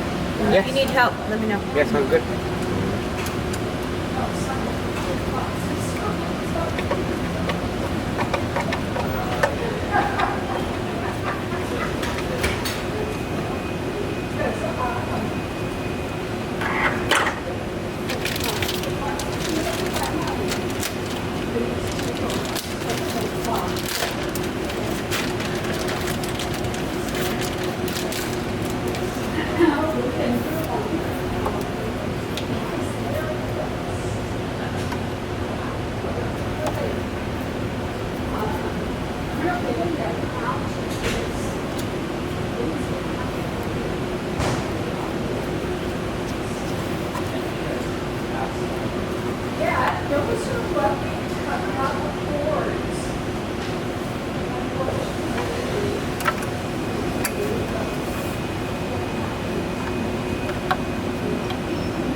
We're gonna simplify it a little bit. Yeah. Great.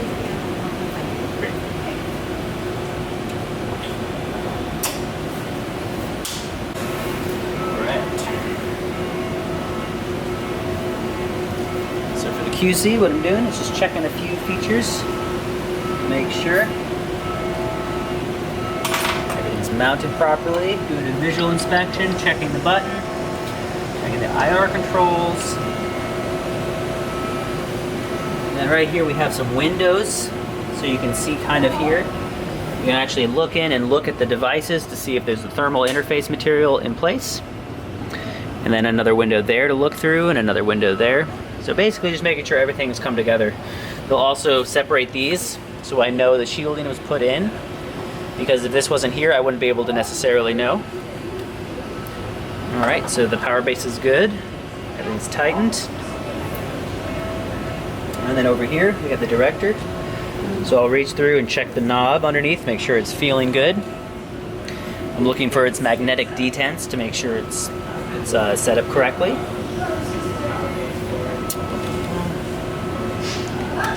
Check connections, check transformer, check cable.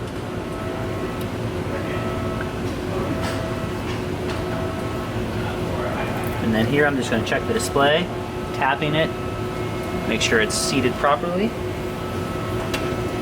And then here are the internal sub-assemblies. So we have everything installed correctly, clock, looking for any fingerprints or blemishes on there. All the device screws properly mounted. Take a look at the jack panel here. Make sure we have the right hardware installed. No marks, no stripped out screws or anything. Make sure it's all very good. RCA nuts are all in proper orientation, so that's great. And we've got bit diffusion installed on this product. And then we're gonna look at the director board. So I'm looking at some alignment in here to make sure that this is seated correctly for the modules. Okay. That looks good. All right, so this is now inspected and ready to get assembled.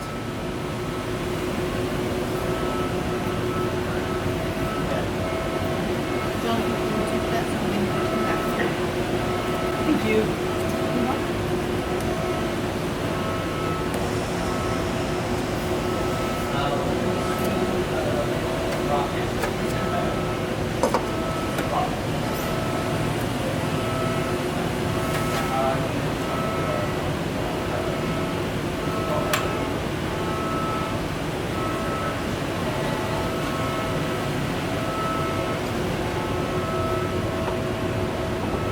Flipped around, are you okay, Louise? Oh, I got it like this. Yeah, thank you.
day that you're talking about?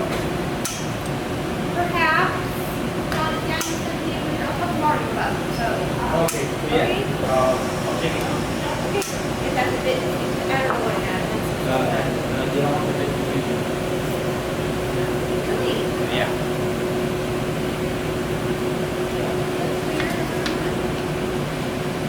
I don't even know what it does, so.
So here at testing, we're going through a bunch of renderers right now.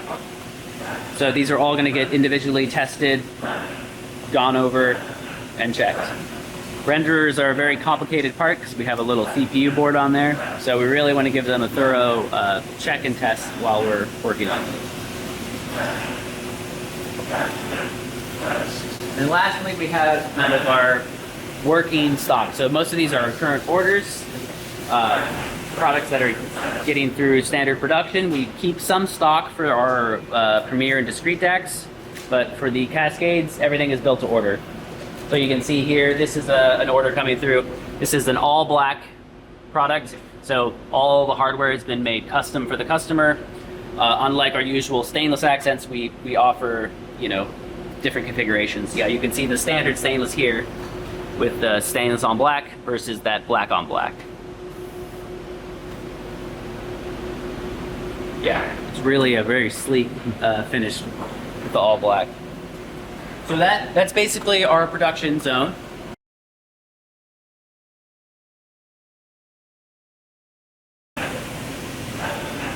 And then over here in our inventory, again, going back to the lean manufacturing, we don't want to waste time because time costs our customers money, and it also reduces our lead time, or increases our lead time to waste time. So we're always trying to be more efficient and stay competitive manufacturing in California. The real estate in California is very expensive. It's expensive for everyone to live here, and I know our products are expensive, but we do everything we can to try to bring those costs down. So Kanban in our inventory is one of those ways, because it is a system that doesn't require any manual inventory. Everything is mechanically inventoried. So, for example, here we have these pucks for the Cascade. So they're all counted, so we know exactly how many are in each tray. And then after we get through this inventory, we get to this blue bin down below. So this is our Kanban, this is our reserve. The Kanban ideally should last until the next production is done. So as soon as you get to this, you'll see here a QR code. You scan the QR code with your phone, and it'll send an email to the correct departments to say, we need to make more of these. We've hit our Kanban. So no one spends any time counting. It's a waste of energy. So we use that Kanban, and then we'll finish using the Kanban stock, and then restock it with the new production so that our stock doesn't get old in the Kanban. You can see a couple other things here.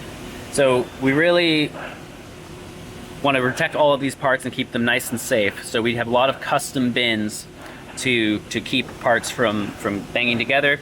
So you can see some of our more sensitive finishes here. They have even more protection from the edges. Keep them looking clean. And then new for the Sentinel and for the Cascade is we're now going to start using PVD titanium nitride finishing. So this is a new, really cool finish that we're really excited about. So I'll pull up one of these bins here.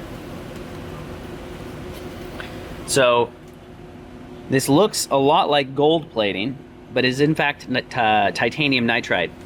So this is the same finish you're going to see when we get to the machine shop. This is used for tooling, and it's a really cool finish process that's put on with what's called vapor phase deposition. And basically they blast the material in a vacuum, and it creates a gaseous cloud, and then it is applied electrically to the surface, so that it's very consistent but also very thin. And the titanium nitride is very durable. So unlike a regular gold finish, this is very durable. This is more durable than just the stainless. This is what we use for cutting tools because it's so resistant to scratching and wear. So after years of use, you're never going to wear through this finish. You can't scratch it with your fingernail. It's very, very durable. So we're going to start using this, and we developed this for the Sentinel DAC, because the Sentinel DAC needs the best possible finishes, and we can't have any blemishes or wear showing up over time. And the problem with real gold is very soft. And if you use it a lot, it'll wear. Just like your jewelry, it'll get that faded patina, and you have to come polish it. And we don't want that. We want something that will stand the test of time and be very durable and look perfect. Another thing we really like about this is it shows the machine finishes through the parts. So you're not losing any of that characteristic of the in-house made parts. So, for example, if you look at these buttons, you can see that circular motion from the machine lines. So all of that machining comes through with the finish. So typically when you finish something with a plating or a paint, you're going to lose that definition because it's going to kind of blanket over the finish. So we're really excited about this finish and introducing it for the Sentinel DAC. So then our circuit boards are also in a Kanban system. So you'll see here, what we have is red for regular inventory and then blue for Kanban. So we're in Kanban for several of these projects, but on the bin, you'll see the regular Kanban. After the bin's empty, we turn it around, get it out of the way. And then when you get to the Kanban bin, which we just did, you're going to scan this QR code and that'll flag it for production. So this is in production.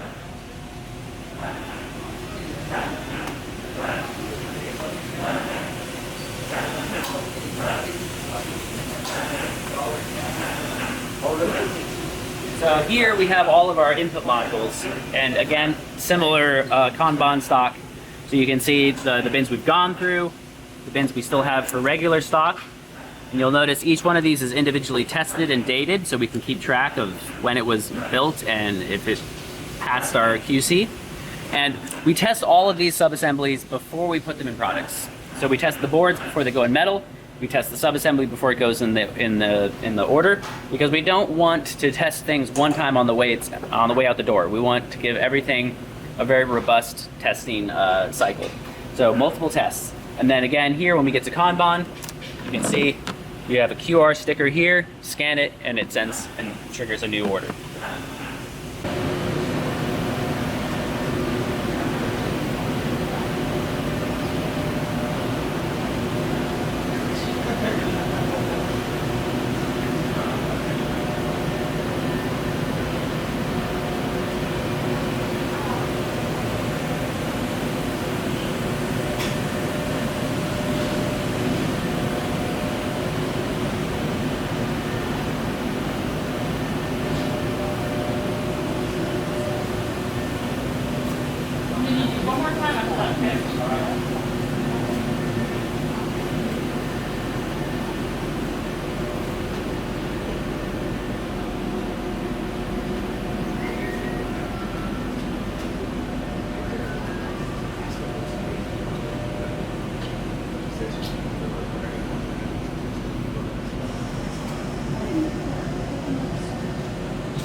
We have these two here and another one over there, and then they're just printing little jigs. The 3D printers are used for our packing materials, and we use a ton of 3D printed parts for like assembly aids and our Kanban inventory system. You know, once you get one, you all of a sudden realize how many things you can do. We use it in the machine shop to make, you know, part holders because it uses a biodegradable plastic, so it's highly recyclable. If we're done using it, we actually send it back to the company and they re-extrude it back into filament for us to use again.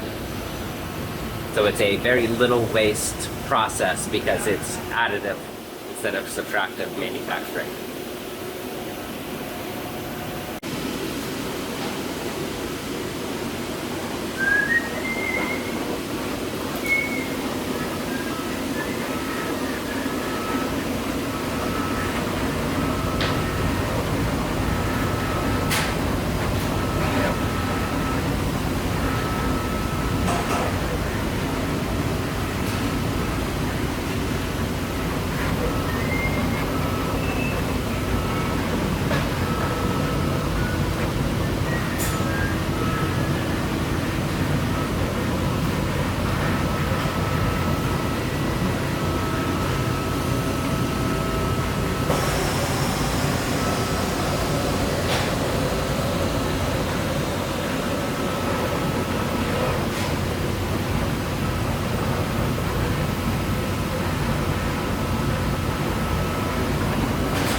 So next up here we have our shipping department and testing. So this is where everything is going to eventually get to before going out the door.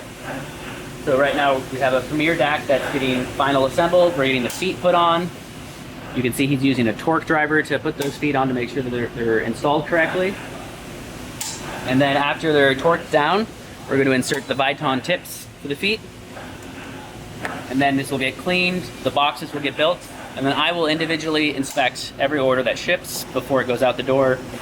You do like a white glove inspection on everything to make sure it all meets our requirements and our standards. 3D print it. We 3D print the cable storage. So the cable goes in there, the warranty card, the remote has its own pocket, the charger cable goes in, and if you get the Pro USB goes right here. Then in the power base,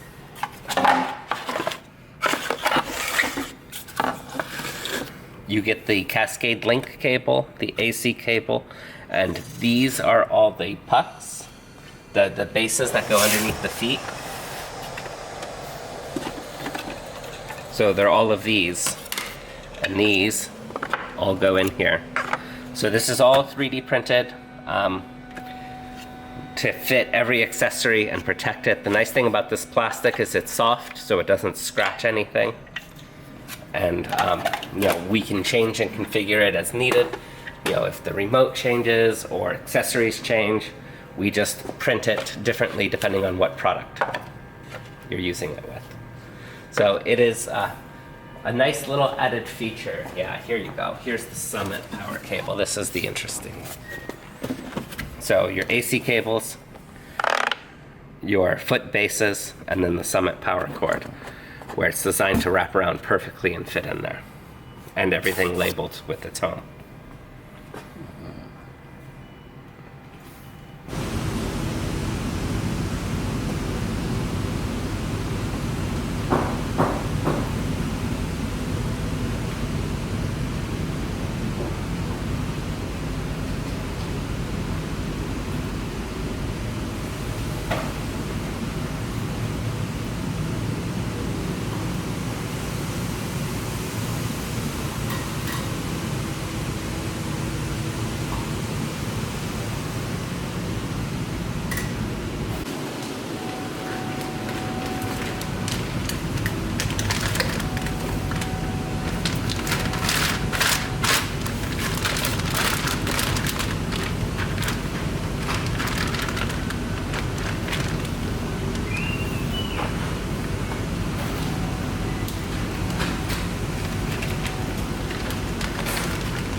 computer operated robot arm was.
So the next question is, what does audio mean to you? And to start this one off, it's actually kind of interesting because to me, as a younger audiophile, it was not something on my radar. But living and growing up in this environment of actually experiencing high performance audio and then going to a friend's house and experiencing the opposite, I started to develop this understanding of the realism of performances and what we were missing with especially modern digital audio that is leaves a lot to be desired.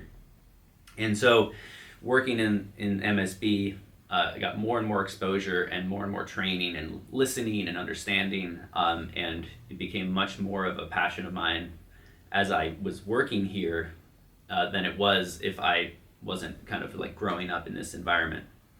So what it is now is it's everything. It's in my home system it's so overkill, but I love it, and it's one of those pursuits where there's no cap, there's no ceiling on high end audio, which I absolutely love. I'm a guy who really likes challenges and learning, and being able to push product performance repeatedly and consistently is such a pleasure to have that challenge.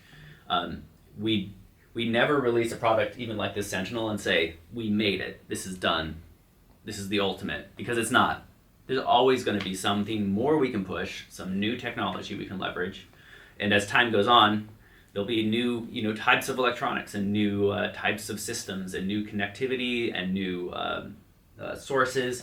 So it's one of those hobbies that you can really sink a lot of time into, and then you get the pleasure and the reward of musical experiences that are unbeatable. Every time we make a breakthrough and I get to sit down in this listening chair and listen to what we've come up with, it's an absolute dream and delight to be able to do this for my job. I'm very grateful for all the support from our customers and from all the amazing people in this industry who have supported us as a brand and allow us to come into this cool manufacturing space and play with $1 million machines and create crazy extravagant products for like the most awesome and eccentric customers who just care about a specific thing so much, and so it means the world to us. So thank you to all of you listening and supporting us, and we we get to live our dream job here, and that's thanks to all the support. Yeah, very similar to Daniel. Growing up in this industry, this was the expectation. And yes, going over to friend's house and hearing what they think is a good system was an eye-opening experience for me. But listening to music, it's everything. I personally love going to the symphony. When you go to the symphony, time just seems to stop, even though it's hours long. But there was always this nagging feeling that like every time I listened to a symphony recording on a system, I was always disappointed because it was never like being there.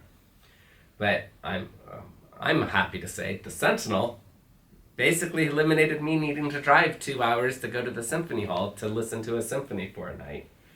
The other thing is I have a daughter, so teaching her about music, she's playing the piano. Granted, not very well, but she's only 6, so she's learning.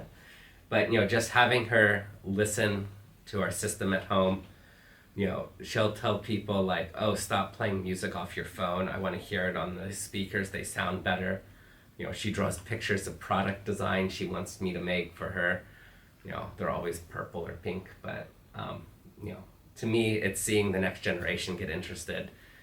It's living it every day. The technology is always something that has fascinated me because it's a very unique industry that we can pursue technology to push the boundaries of an industry and actually be the best at it. We're not going up against giants like Apple making an iPhone.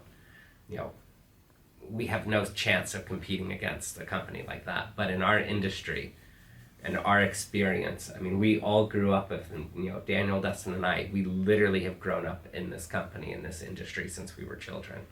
So it's literally our lives.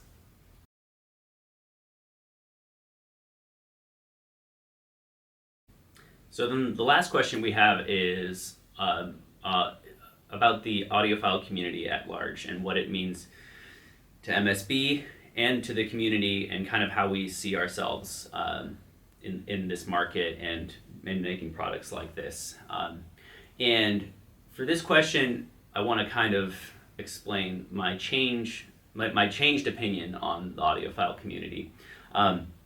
This is something that when I was younger, getting into this business, I had a very black and white of like, we need to make the best product. There can only be one. In the online review space, there is often this idea of, find the ultimate piece of equipment, find the one thing that rules them all, the one speaker, the one DAC, the one amplifier, and then the one brand of cables. And that was my original driving goal, was to try to always be the one. And since then, I have seen a wonderful shift in the audiophile community of different experiences and different products. There are so many amazing speakers, so many amazing amplifiers, cables, and DACs, and they all have different aspects, different aesthetics, different markets, and different origins and different companies behind them. So as a company, we're much more engaged in working with partners. So you've seen us recently come out with support for many servers. We have our new universal I2S input module, which now supports a lot of different SACD players. And we're trying to be much more collaborative to the community and to other companies and partners to build a better space for all of our customers and people who use MSB products. And I don't see our designs coming from a space of fear where we're trying to compete head to head with different DACs in the industry, because no one makes product like we do. No one has a facility like we do. We get to do really cool stuff, and we have an amazing support network of customers who enable us to make really cool stuff. And this DAC behind us is a dream. When I first started working at MSB over 12, 15 years ago, one of the very first projects that I was dream sketching in my design books was this DAC. We didn't have the technology back then. We did not have the manufacturing. But this idea was already around. Like, this has been a goal of us for MSB for over a decade, and to be able to bring that to the market and to have people want to support it is amazing, and we are so grateful for that. And I think this kind of more open community to different products and brands, and more collaborative work from dealers and support from customers has been really delightful for us, and I love to see that change. Yeah, so it's along with Daniel saying, just first, thank you. If it wasn't for the passion that everybody has in this industry, we wouldn't be able to pursue our passion of creating the best product we know how to make. If it wasn't for you guys, we wouldn't be here doing what we love doing, so thank you.